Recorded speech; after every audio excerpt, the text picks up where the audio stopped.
How's it going, gamers? Welcome back to a fabulous new episode of the Birchlands. It's in 60 frames a second, assuming the test I'm doing right now is working and it doesn't look super laggy. So well, as promised in the description of the previous video, which is this on screen, part 2 to the Flag Wars experience, the Roblox army itself. I talked a little bit about how the video was done and about how the audio, more specifically my voiceover, was done in Audacity rather than Vegas Pro 17. But I didn't address why it's in 60 frames. And the reason why it's in 60 frames is because I have a fresh new graphics card on my PC, a fresh new GPU. So pretty much my old graphics card, that was a GeForce GT 710, which I did a little bit of research. Turns out that thing is like a potato, pretty much. It was released in 2014, so I decided to upgrade to a GeForce GT 710. Not a pretty big, wow. So I decided to upgrade to a GeForce 1030, which costed me $100, and I wasn't sure if it would actually be compatible with my PC. But it turns out it was, after I did a little bit of surgery, after opening it up. It was a lot of anxiety, to say the least.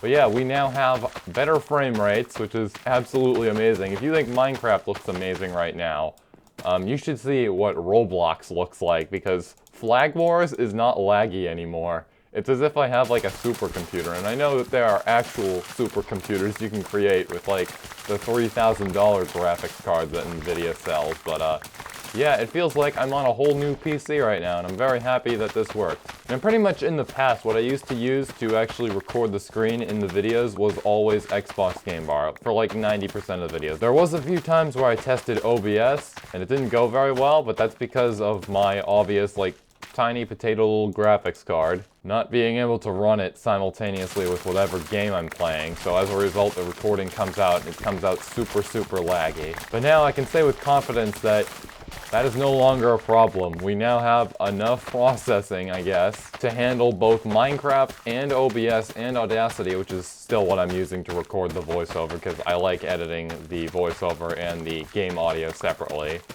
If there's actually a way to do that in OBS, please let me know down in the comments or my Discord. Discord link's in the description of every video. But yeah, I'm very pleased with how this comes out, and if it comes out very well, this is going to be like a permanent change to the videos. But yeah, this whole recording I'm doing right now is really just a test recording. But pretty much what we're going to be doing in this episode is we are going to be doing a lot of terraforming. Terraforming of this island, terraforming of the village. So this right over here, this is our village. It's a pretty humble abode right here. We have a lot of villagers. A lot of guys have lost their jobs. I counted the amount of workstations to the amount of beds, and I believe we have 23 beds and I think 19 workstations. So yeah, we're gonna need some more workstations here. But obviously we cannot have workstations if we do not actually have places for them to be. Kind of like this building we made a couple episodes ago, where it's the home of our clerics right here. These two guys. I've leveled them up a little bit. They are now selling me some good old glowstone, which is pretty important for potions if you've never brewed before. It makes them more powerful. But anyways, we do have a couple hills here, like this one right here. We don't really want this, okay? It's not very practical to build your buildings on top of hills or on hills because it looks hideous and it's not very accessible. So we're going to be flattening some things out. We're going to be making this terrain easier to build on, pretty much. We're going to add some new homes in the future using the new terrain. And additionally, if you look down my hotbar there's a very unenchanted looking bow. So yeah, that's going to be something else we're going to fix this episode if we get to it. But I think the more important thing would probably be preparing the village, because I would most definitely like to have a very sustainable village with everyone employed before we go and defeat the Ender Dragon, if we ever get to that point someday.